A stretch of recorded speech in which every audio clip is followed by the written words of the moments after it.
Wait ya, hold on.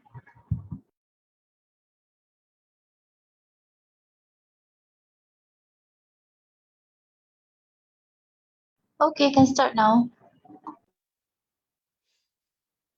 Hai, selamat petang kepada semua penonton. Selamat kembali kepada satu lagi siri webinar Thomas Philip. So malam ni kita akan berbincang mengenai kontrak tanpa kerelaan. Jadi apakah itu kontrak yang dimasuki tanpa kerelaan? Apakah unsur-unsur yang menyebabkan kontrak dimasuki tanpa kerelaan dan apakah kesan satu kontrak apabila pihak-pihak memasuki kontrak tersebut tanpa kerelaan. Jadi seperti biasa kita akan webinar ini akan berjalan di mana saya akan berkongsian mengenai apa yang perlu dikongsikan, dan selepas itu soalan-soalan ataupun komen-komen boleh dimasukkan di dalam bahagian komen di sini ataupun di bahagian komen di Facebook. Jadi tanpa membazir masa, kita boleh mulakan. Okey. Mula-mula sekali kita tengok apakah itu asas kontrak. Jadi untuk mengetahui sama ada satu kontrak itu adalah boleh mengikat dari segi undang-undang ataupun tidak, kita perlu lihat adakah kontrak tersebut sah di sisi undang-undang. Untuk satu kontrak ataupun perjanjian menjadi sah di sisi undang-undang, beberapa unsur ataupun elemen perlu ada. So antaranya adalah tawaran dan penerimaan. Jadi kita perlu ada satu pihak menawar untuk membuat sesuatu dan satu pihak yang menerima dan membuat sesuatu sebagai balasan, dan itu adalah balasan. Jadi suatu kontrak perlu adanya balasan daripada kedua-dua pihak. Yang ketiga adalah niat, di mana kedua pihak perlu mempunyai niat untuk memasuki kontrak. Dan kapasiti di sini merujuk kepada kemampuan ataupun keupayaan seseorang untuk memasuki kontrak. Jadi di bawah undang-undang, kapasiti ini tergolong kepada dua. Yang pertama adalah seseorang itu adalah di umur majoriti, maknanya dia bukan lagi budak-budak untuk memasuki kontrak. Dan satu lagi, pihak yang memasuki kontrak perlu berada di keadaan di mana otaknya adalah waras. Jadi orang yang otaknya tidak waras ataupun kita panggil orang gila, tidak mempunyai kapasiti untuk memasuki kontrak. Dan akhir sekali adalah kerelaan bebas. Kerelaan bebas adalah apa yang kita akan bincang pada malam ini, dan kita akan rujuk pada akta yang paling biasa kita nampak, iaitu Akta Kontrak 1950. Jadi apa itu kerelaan dan apa itu kerelaan bebas? Jadi Seksyen 13 Akta Kontrak dia menyatakan kerelaan adalah apabila dua orang atau lebih dikatakan berkerelaan bila mereka bersetuju mengenai suatu perkara yang sama dalam pengertian yang sama.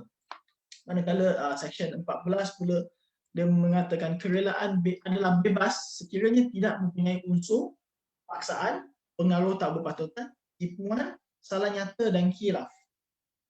Maknanya di sini adalah kerelaan adalah apabila kedua-dua pihak bersetuju dan mempunyai maklumat yang sama untuk memasuki suatu kontrak. Tetapi kerelaan ini tidak boleh dikatakan bebas sekiranya wujud 5 unsur yang terletak di bawah Seksyen 14 ini. Jadi kita masuk satu persatu unsur-unsur tersebut. Yang pertama adalah paksaan. Jadi apakah itu paksaan? Seksyen 15 mentaksirkan ataupun mentakrifkan paksaan sebagai melakukan apa-apa perbuatan atau mengancam untuk melakukan apa-apa perbuatan yang dilarang di bawah kanun keseksaan, atau menahan secara tidak sah atau mengancam untuk menahan apa-apa harta dengan memudaratkan sesiapa jua dengan niat menyebabkan seseorang untuk membuat suatu perjanjian.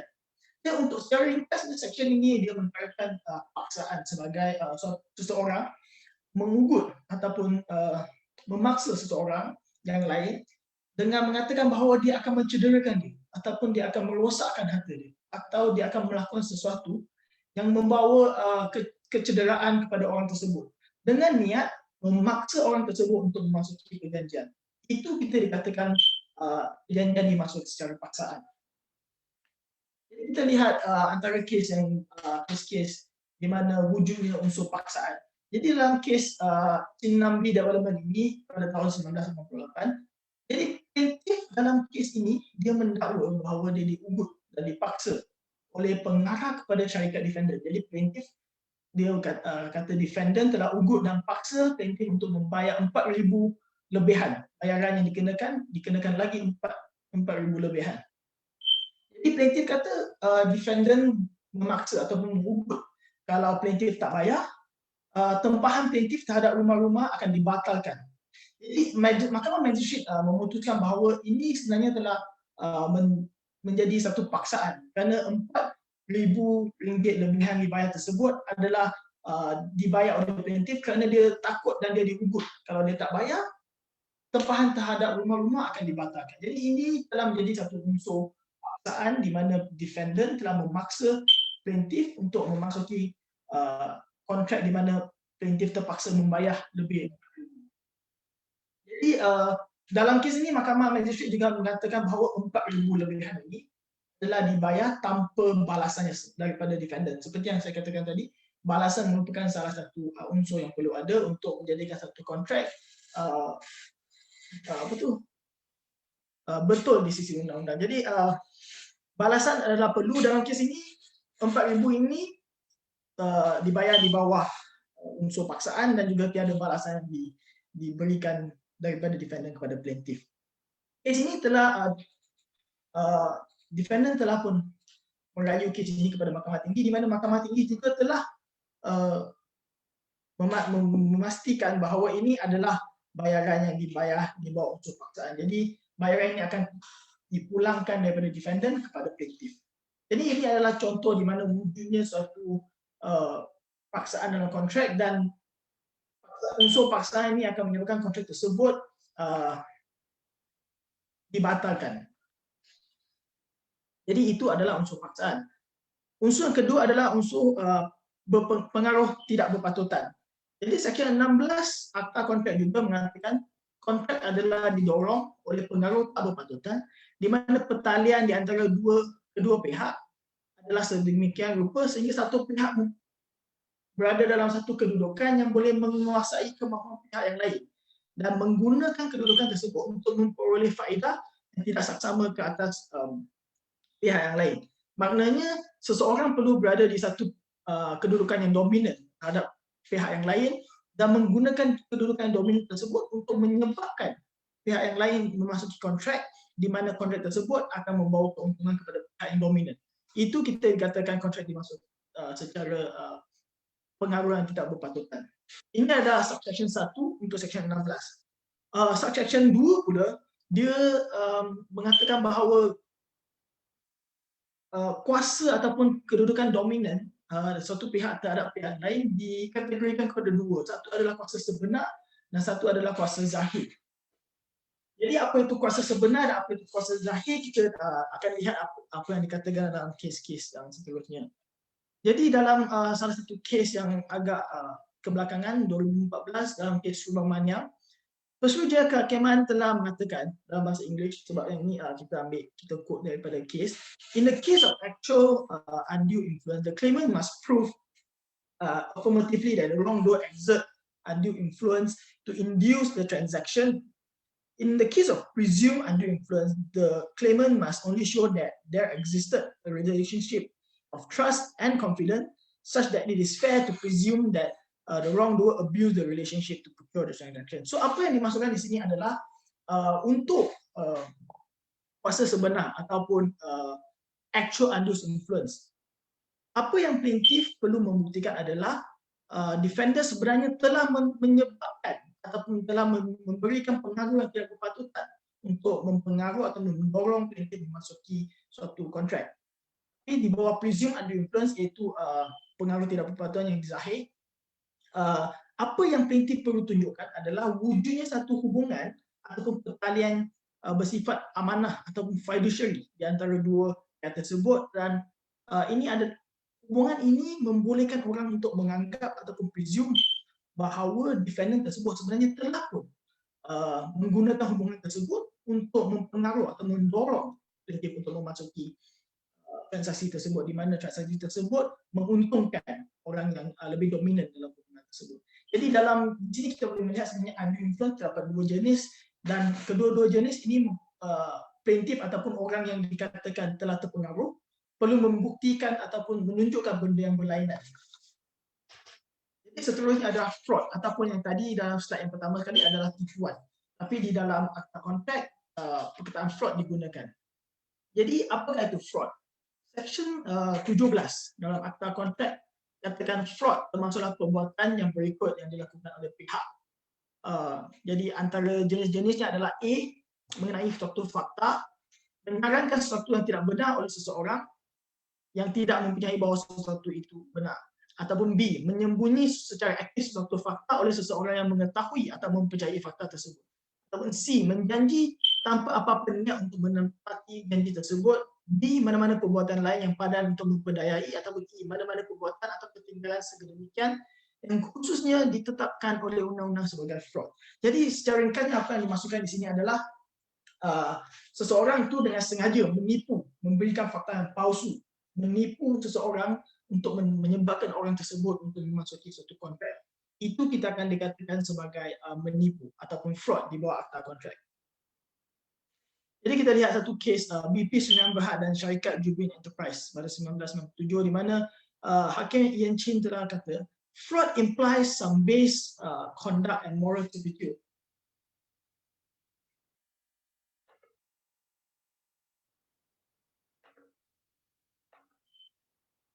And a person is taken to have acted fraudulently or we intend to defraud if he acts with the intention that some person be deceived and by means of such deception that either an advantage should accrue to him or injury, loss or detriment should befall some other person.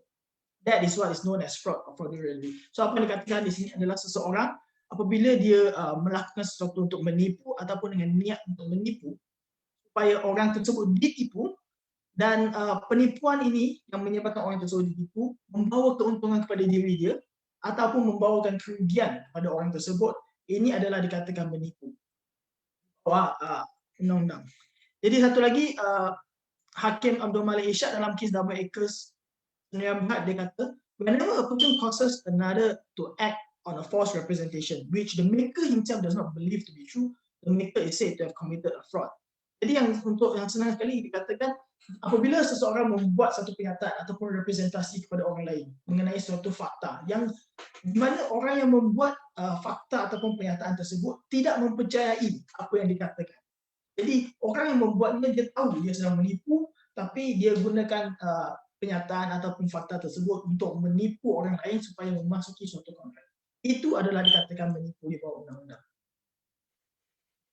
Jadi definisi-definisi menipu juga ada dalam satu case English, Derry against Pig yang lama, case English, di mana a classic example of fraud under common law where House of Lords in classical style define fraud as for representation made knowingly, satu, dua, without belief in its truth, tiga, recklessly, carelessly, whether it be true or false. Maknanya, di bawah common law di UK, fraud adalah satu representasi ataupun pernyataan yang palsu yang dibuat dengan sengaja dan ataupun dibuat tanpa pembuatnya mempercayai pernyataan tersebut ataupun pembuatnya tidak kisah sama ada pernyataan dibuat tersebut benar atau tidak. Namun pernyataan dibuat kepada penerima sebagai satu pernyataan yang benar. Itu dikategorikan sebagai fraud di bawah undang-undang common law di UK. Jadi unsur yang seterusnya adalah salah nyata. So apa itu salah nyata sebenarnya? Salah nyata termasuklah ketegasan positif ataupun mana-mana pelanggaran kewajipan dengan suci hati menyebabkan suatu pihak membuat kekhilafan mengenai keadaan benda yang menjadi pokok perjanjian tersebut. Jadi kita lihat dalam kes Travel Site 9 pula. Hakim Abdul Malik Irsyad dia kata in simple language, a misrepresentation is a representation that is untrue. It is a false statement made by one party to the contract to another before or at the time of contracting on which the other party relied in contracting.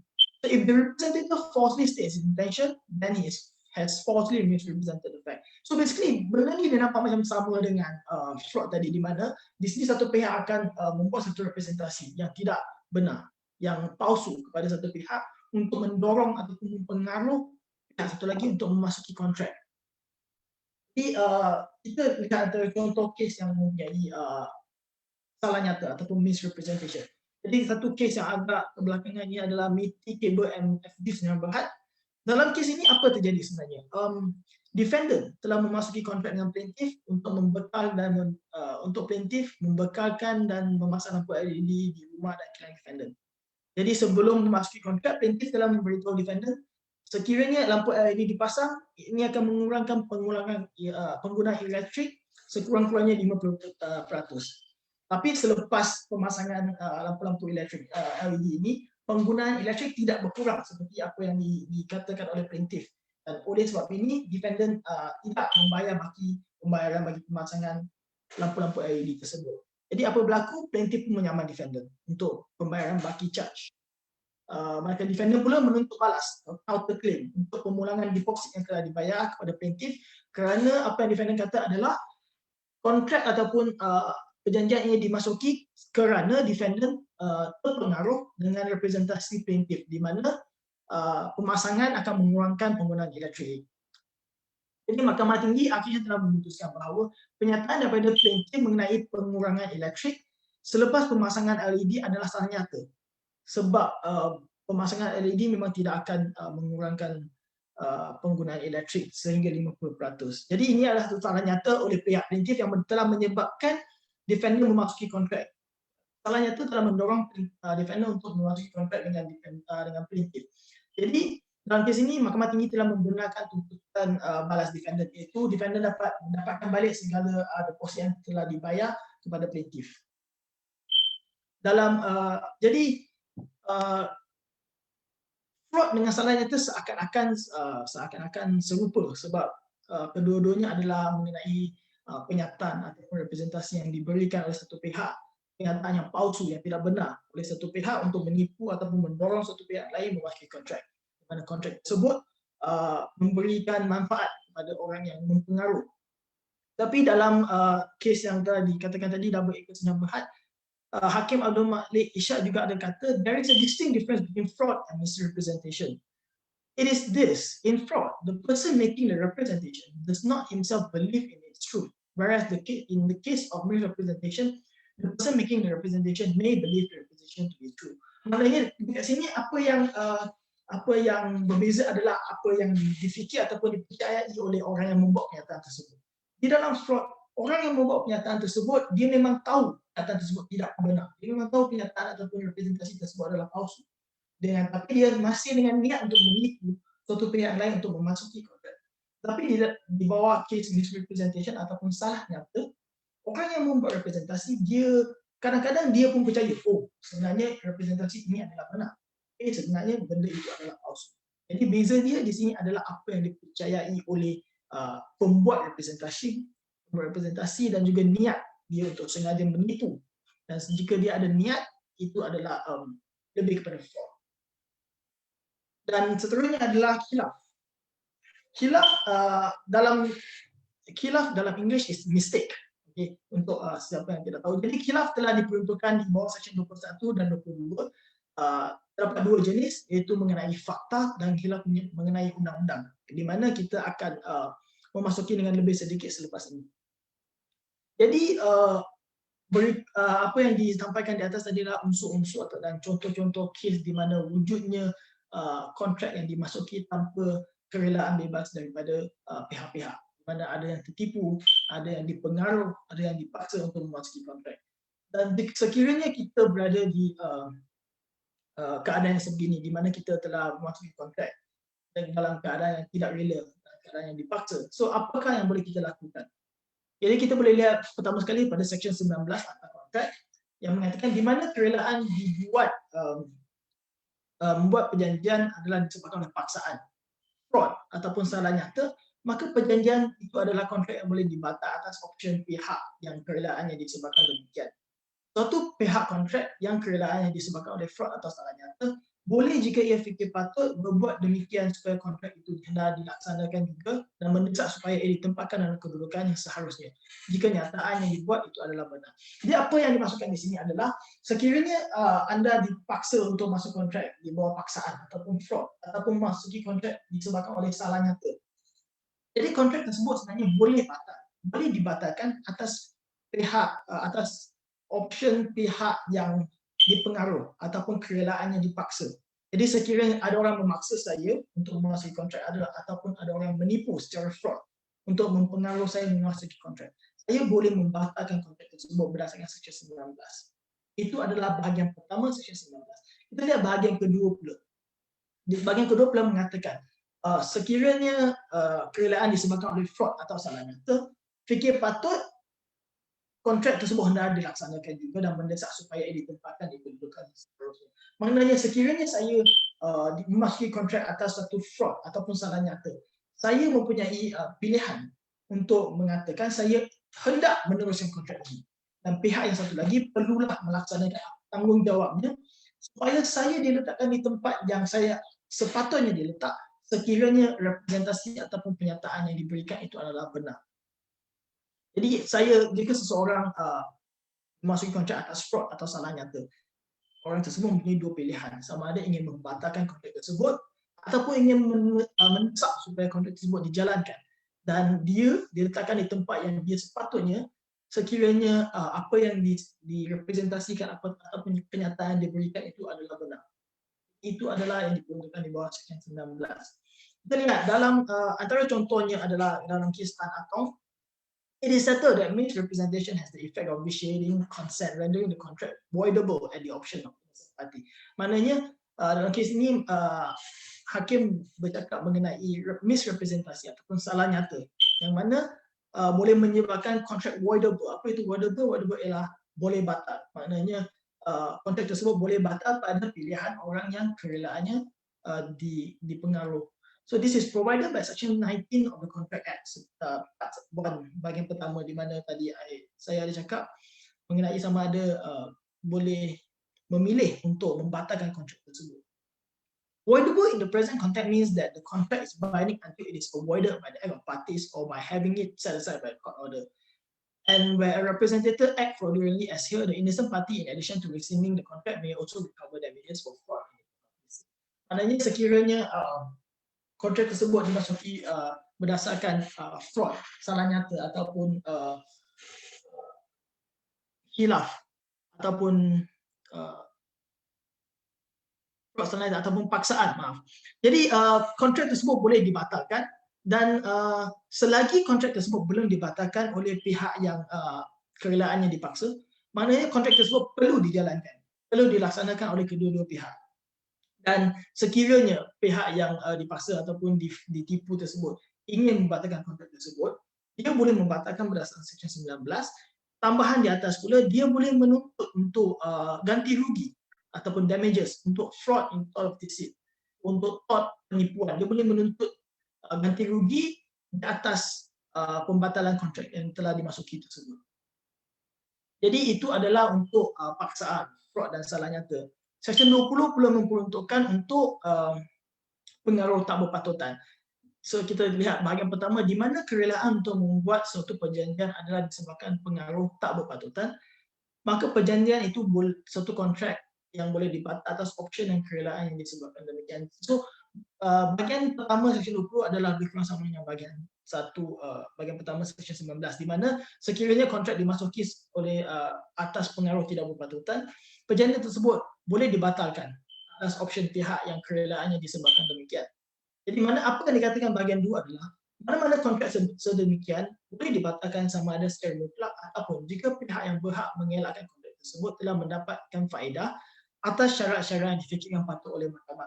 Maknanya pihak yang telah dipengaruh oleh pengaruh tak berpatutan, dia boleh membatalkan secara mutlak keseluruhan kontrak tersebut dibatalkan ataupun sekiranya dia telah mendapat bayaran ataupun mendapat apa faedah, pembatalan tersebut akan tertakluk pada syarat-syarat yang difikirkan patut dan sesuai dan adil bagi kedua-dua pihak oleh mahkamah. Kita tengok dalam kes K. Chong 9 Berhad. So apa yang terjadi dalam kes ini adalah defendant, dia adalah pemilik satu rumah dan rumah tersebut telah pun dicagarkan kepada OCBC. Defendant tinggal di rumah tersebut bersama seorang housemate bernama Tavinder. Jadi itu adalah satu cerita. Plaintiff pula berminat nak membeli rumah tersebut. Jadi plaintiff telah memasuki satu kontrak jual beli di mana plaintiff telah membayar deposit sebanyak 38,000 yang mana 33,000 telah dijadikan pembayaran cadangan kepada OCBC. Baki pembayaran pembelian rumah tersebut telah dimasukkan ke dalam account bank defendant. Jadi selepas ini pihak-pihak telah mengetahui bahawa sebenarnya yang memasuki kontrak jual beli, perjanjian jual beli dengan plaintiff adalah tabinder yang menyamar sebagai defendant dan bukannya defendant dia sendiri. Jadi pihak-pihak pun bersetujulah untuk membatalkan kontrak jual beli tersebut dan memasuki satu lagi kontrak jual beli yang kedua atas terma yang lebih kurang sama. Selepas itu, defendant pula memberitahu plaintiff defendant tidak ingin meneruskan kontrak jual beli kedua tersebut. Jadi apa yang plaintiff buat? Plaintiff telah menyaman defendant untuk pelaksanaan spesifik berdasarkan kontrak jual beli kedua tersebut, iaitu menjualkan rumah tersebut, ataupun secara alternatifnya pemulangan deposit baki dan pemulangan baki jumlah bayaran rumah tersebut serta ganti rugi jumlah tertentu berdasarkan kontrak jual beli tersebut. Jadi defendant, apa yang defendant kata kenapa dia tak nak teruskan dengan kontrak jual beli kedua adalah kontrak jual beli kedua tersebut telah dimasuki kerana beliau telah diugut, dipaksa dan didorong secara fraud oleh plaintiff dan juga roommate dia itu Tavinder Singh. Jadi Hakim Mahkamah Rayuan dalam menyampaikan keputusan Mahkamah Rayuan, dia menyatakan bahawa defendant sebenarnya dia betul dalam melaksanakan hak untuk membatalkan kontrak jual beli kedua. Sebab selepas meneliti fakta-fakta kes, Mahkamah mendapati bahawa kontrak jual beli kedua tersebut dimasuki tanpa kerelaan bebas daripada pihak-pihak dan adalah dimasuk dengan pengaruh yang tidak berpatutan daripada plaintiff. Oleh itu, kontrak tersebut adalah batal dan boleh batal pada option defendant dia dalam kes ini, dan defendant telah menuntut untuk membatalkan kontrak ini. Oleh itu, dengan terbatalnya kontrak perjanjian jual beli kedua ini, maka tiada pelaksanaan spesifik ataupun ganti rugi jumlah tertentu yang boleh dituntut oleh plaintiff kerana kontrak tersebut tidak boleh dikuatkuasakan. Jadi dalam kes ini plaintiff tidak dapat menuntut pelaksanaan spesifik, iaitu penjualan rumah tersebut ataupun apa-apa ganti rugi berdasarkan perjanjian jual beli kedua kerana perjanjian tersebut telah dibatalkan. Namun berdasarkan Seksyen 20 seperti yang saya katakan tadi, jika seseorang yang telah dipengaruh mendapat apa-apa faedah, maknanya perjanjian tersebut boleh dibatalkan atas syarat-syarat yang mahkamah rasa adil. Jadi dalam kes ini, mahkamah telah memerintahkan supaya defendant memulangkan deposit serta baki pembayaran rumah kepada plaintiff. Maknanya defendant tidak dapat memiliki rumah dan juga menyimpan duit ataupun deposit pembayaran dan duit pembelian rumah tersebut. Jadi ini merupakan cara bagaimana Seksyen 20 terpakai jika seseorang telah memasuki suatu kontrak di bawah pengaruh tidak berpatutan. Jadi apa yang penting kita lihat di sini adalah walaupun anda merupakan seorang yang dipengaruh oleh pengaruh tidak berpatutan, faedah-faedah yang anda memiliki daripada kontrak tersebut mungkin dan kemungkinan besar akan mahkamah akan meminta untuk memulangkan kepada pihak itu lagi sekiranya anda memilih untuk membatalkan kontrak tersebut kerana pihak-pihak tidak harus mendapatkan manfaat yang tidak patutnya. Jadi yang terakhir adalah khilaf. Jadi tadi saya tidak memasuki dengan banyak mengenai apa itu khilaf. Jadi kita lihat apakah yang diperuntukkan untuk khilaf di bawah Akta Kontrak. Seksyen 21 untuk Akta Kontrak memperuntukkan di mana kedua-dua pihak perjanjian adalah khilaf mengenai sesuatu perkara yang mustahak untuk perjanjian itu, maka perjanjian itu adalah batal. Jadi kita lihat di sini perkataan yang digunakan adalah batal, dan yang kita lihat sebelum ini Seksyen 19 dan 20 adalah boleh batal pada option pihak yang kerelaannya dipengaruh. Jadi di sini kita lihat sekiranya pihak-pihak kepada suatu pihak perjanjian khilaf ataupun mistake, salah mengenai suatu perkara yang mustahak dari perjanjian tersebut adalah batal dan tidak akan ada apa-apa pelaksanaan tanggungjawab oleh mana-mana pihak. Seksyen 22 pula adalah mengenai khilaf mengenai undang-undang. Jadi suatu kontrak bukan boleh batal hanya kerana ianya disebab oleh khilaf mengenai mana-mana undang-undang yang berkuat kuasa di persekutuan. Tapi khilaf mengenai undang-undang yang tidak berkuat kuasa di persekutuan mempunyai kesan yang sama seperti khilaf mengenai fakta. Maknanya sekiranya pihak-pihak pada perjanjian khilaf mengenai undang-undang, apakah undang-undang yang sedang berkuat kuasa di persekutuan iaitu di negara kita, ini tidak akan menyebabkan kontrak batal. Tetapi sekiranya pihak-pihak khilaf mengenai undang-undang yang tidak berkuasa di negara kita, iaitu perwakilan undang-undang di negara-negara lain. Jadi ini akan mempunyai kesan yang sama sebagai khilaf mengenai fakta, iaitu kontrak tersebut akan menjadi batal. Jadi kita lihat salah satu kes dalam yang menggunakan section mengenai khilaf. Jadi dalam kes graduate group Sendirian Berhad, perjanjian telah dimasuki di mana defendant bersetuju untuk membayar plaintiff 11 juta, di mana plaintiff bersetuju menarik balik caveat dalam 5 bidang tanah. Jadi defendant setelah memasuki perjanjian dengan plaintiff telah membayar 3 juta kepada plaintiff, di mana plaintiff telah menarik balik caveat dalam 3 bidang tanah. Maksudnya ada 2 lagi bidang tanah lagi yang belum ditarik balik caveat. Namun selepas itu defendant telah gagal untuk membuat pembayaran baki 8 juta tersebut, yang menyebabkan plaintiff menyaman defendant. Di sini defendant mengatakan perjanjian antara pihak-pihak telah dimasuki atas khilaf bersama mengenai hak plaintiff dalam caveat terhadap 5 bidang tanah tersebut. Maknanya defendant kata, kedua-dua pihak pun kita salah terhadap apakah hak yang plaintiff ada mengenai kemasukan dan penarik balik caveat terhadap 5 bidang tanah ini.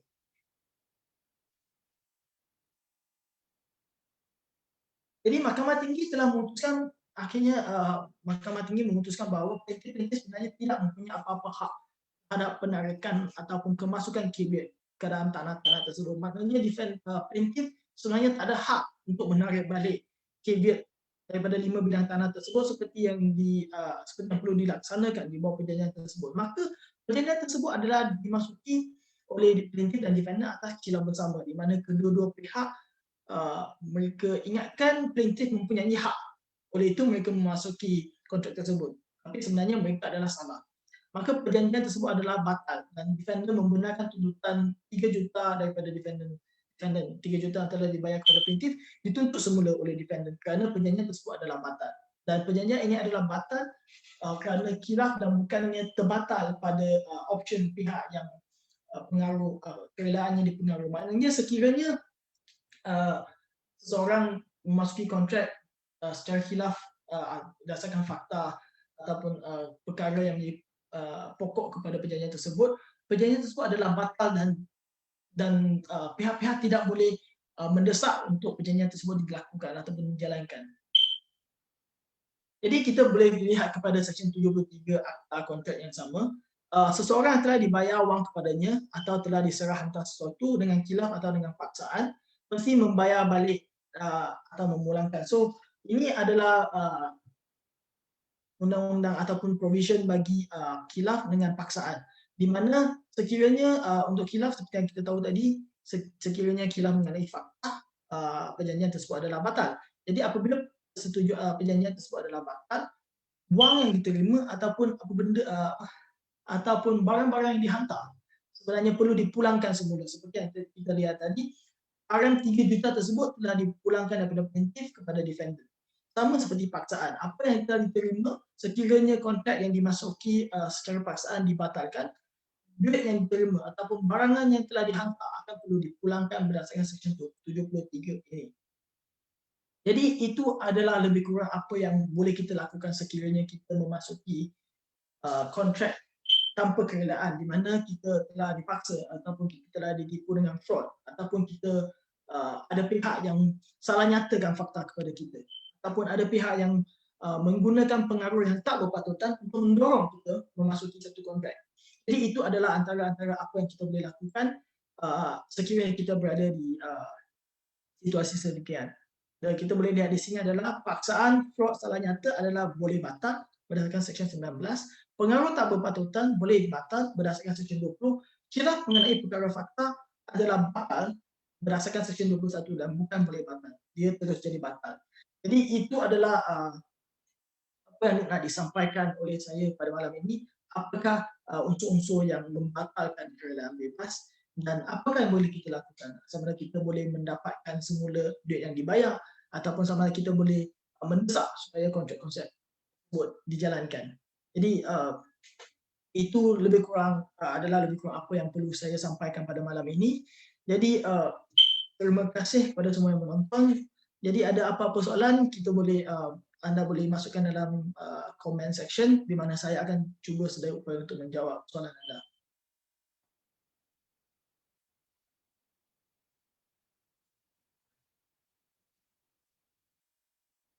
Sekiranya anda tidak ingin memasukkan persoalan di bahagian komen di sini ataupun di bahagian Facebook, boleh juga email kepada saya di sini alish@externalphilip.com.my, ataupun kalau ada apa-apa persoalan ataupun apa-apa masalah mengenai undang-undang, mengenai kontrak, boleh call kepada talian di sini, talian office, dan bolehlah merujuk kepada saya. Kami semua dari Thomas Philip akan cuba sedaya upaya untuk menolong atau membantu anda. Jadi kalau penonton-penonton tidak ada sebarang pertanyaan, perkongsian pada malam ini akan sampai di sini saja, dan kita akan berjumpa lagi harap-harap kita akan berjumpa lagi pada webinar seterusnya. Saya rasa itu saja. Baik, terima kasih kepada semua yang menonton.